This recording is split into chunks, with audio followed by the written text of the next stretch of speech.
Apakah kalian pernah mendengar tentang new normal life? Toyota yakin sebagian besar dari kita belum pernah mengenal dan malah istilah ini sangat asing buat kita. Akan tetapi, akhir-akhir ini, istilah ini menjadi topik perbincangan yang banyak dibahas oleh semua orang, baik itu pro maupun kontra akan new normal life. Oke, sebelum lebih jauh pembahasannya, sebenarnya apa itu new normal life?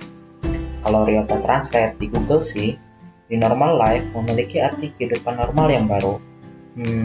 Kehidupan normal yang baru? Apa itu? Dari berbagai sumber yang Ryota berhasil kumpulkan dan baca, bisa diambil kesimpulan secara garis besar, new normal life adalah sebuah fase kehidupan atau gaya hidup baru yang diterapkan oleh manusia untuk beradaptasi dalam suatu keadaan yang asing atau tidak normal sampai semuanya kembali normal seperti sedia kala. Jadi, kalau gitu kehidupan kita sekarang itu tidak normal. Kalau Ryota merasa semenjak pandemi corona ini, banyak hal di sekitar kita yang mulai berubah.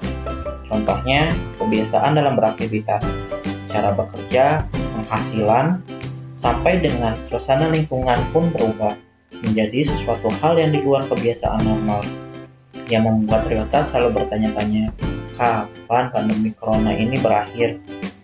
Yang Ryota yakin banyak dari kalian juga mempertanyakan hal tersebut dan menginginkan hal itu segera terjadi.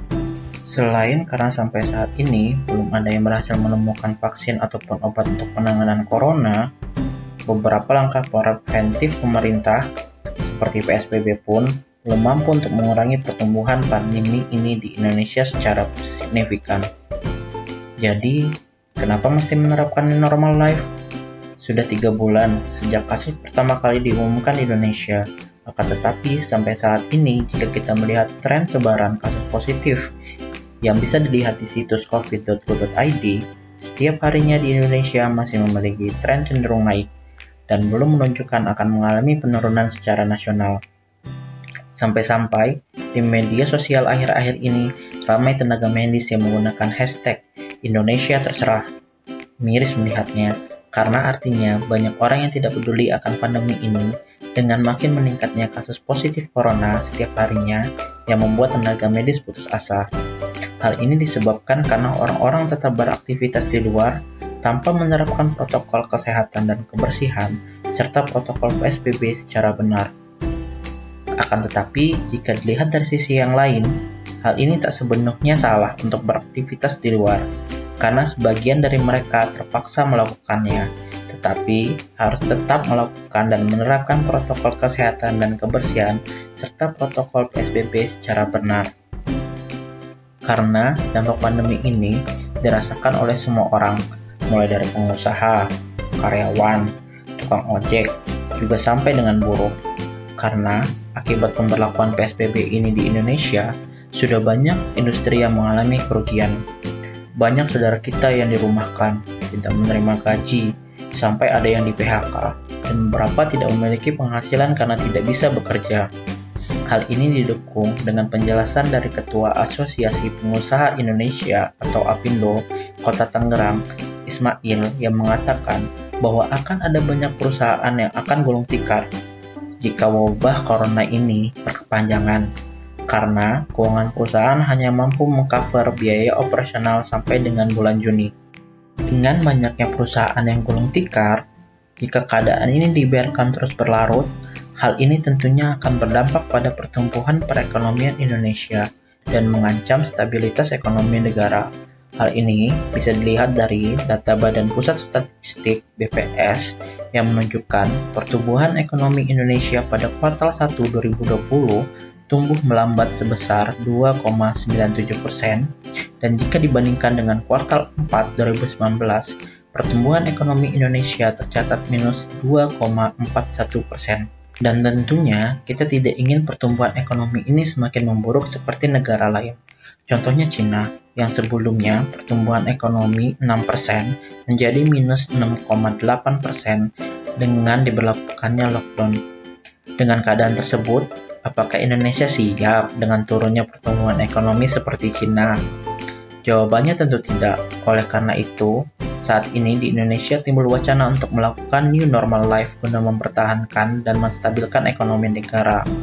Wacana ini kemungkinan besar akan diterapkan per 1 Juni 2020 untuk tahapan pertama yang menyasar industri, jasa bisnis, toko fasilitas kesehatan, masker, dan sektor kesehatan, yang dilanjutkan dengan tahapan-tahapan selanjutnya sampai dengan fase 5 dengan melakukan pembukaan tempat-tempat atau kegiatan ekonomi dalam skala besar dengan tetap menerapkan protokol dan standar kebersihan serta kesehatan yang ketat sampai dengan vaksin ditemukan.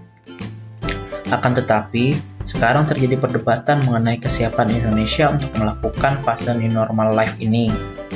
Banyak yang berpendapat bahwa dengan pertumbuhan kasus saat ini, Indonesia belum tepat untuk melakukan new normal life, karena kasus positif setiap harinya masih terus bertambah secara nasional. Jika kita berkaca kepada negara lain, contohnya Belanda yang melakukan fase new normal life seperti Indonesia pada 1 Juni 2020, secara kasus positif nasional per harinya mereka sudah mengalami penurunan yang sangat signifikan dan telah menunjukkan tren kurva yang menurun. Ditambah lagi, mereka menerapkan protokol dan standar kesehatan serta kebersihan yang sangat ketat dalam setiap lini yang diberlakukan fase new normal life dan melakukan penindakan berupa denda yang melanggar kebijakan tersebut. Sebagai contoh, untuk pelanggaran tidak menggunakan masker, setiap orang didenda sebesar 95 euro atau 1,5 juta rupiah. Sementara di Indonesia, hal ini sulit diberlakukan. Jangankan memberlakukan denda, untuk membuat orang mengenakan masker dengan baik dan benar saja yang diberikan secara percuma, butuh effort yang cukup luar biasa dari petugas. Ini disebabkan karena memang banyak dari kita yang tidak terbiasa dengan hal tersebut. Selain itu, jumlah personel keamanan, baik itu polisi maupun TNI, jauh dibandingkan dengan jumlah penduduk yang mencapai 267,7 juta jiwa. Jadi, apakah kita siap untuk new normal life? Sebenarnya ini bukan lagi tentang kesiapan, tetapi keharusan yang harus dijalani, karena aturan tersebut sudah diberlakukan oleh pemerintah, sehingga yang kita lakukan bukan lagi mempertanyakan, tetapi memulai untuk melakukan apa yang dapat kita lakukan. Salah satunya dengan cara mempersiapkan diri semata-matanya dalam menjalani new normal life, sehingga kita dapat melewatinya secara selamat. Apa saja yang harus kita siapkan? Hal yang dapat kita lakukan adalah menerapkan dan melakukan kebiasaan-kebiasaan baru saat beraktivitas, seperti pastikan dalam keadaan sehat, cek suhu dan kesehatan secara teratur. Menggunakan masker atau penutup adalah sebuah keharusan. Jangan biasakan sentuh muka, baik itu mata, hidung, dan mulut, ataupun masker jika dikenakan. Selalu lakukan physical distancing dimanapun Anda berada. Jauhi dan hindari kerumunan. Rajin mencuci tangan menggunakan sabun atau hand sanitizer berbasis alkohol, olahraga yang cukup, makan makanan yang sehat, dan minum multivitamin. Usahakan untuk melakukan pekerjaan dari rumah. Jika memang terpaksa untuk melakukan kegiatan di luar, kita harus menggunakan masker, membawa hand sanitizer untuk mencuci tangan, sebisa mungkin menggunakan kendaraan pribadi, seperti mobil, motor, ataupun sepeda. Jika kita harus menggunakan kendaraan umum, hindari menyentuh pegangan dengan tangan atau menggunakan sarung tangan. Cuci tangan sesering mungkin, hindari menyentuh mulut, hidung, ataupun mata, tidak mendatangi tempat-tempat yang berkerumun, selalu menjaga jarak dengan orang lain minimal 1,5 meter. Dan setelah selesai berpergian, sesampainya di rumah, kita harus langsung membuka alas kaki sebelum masuk ke rumah. Semprot disinfektan pada alas kaki dan seluruh alat yang digunakan saat di luar. Cuci tangan dengan sabun sebelum menyentuh apapun di dalam rumah. Langsung letakkan pakaian kotor di dalam tempat cucian yang tertutup dan langsung mandi sebelum beraktivitas di dalam rumah.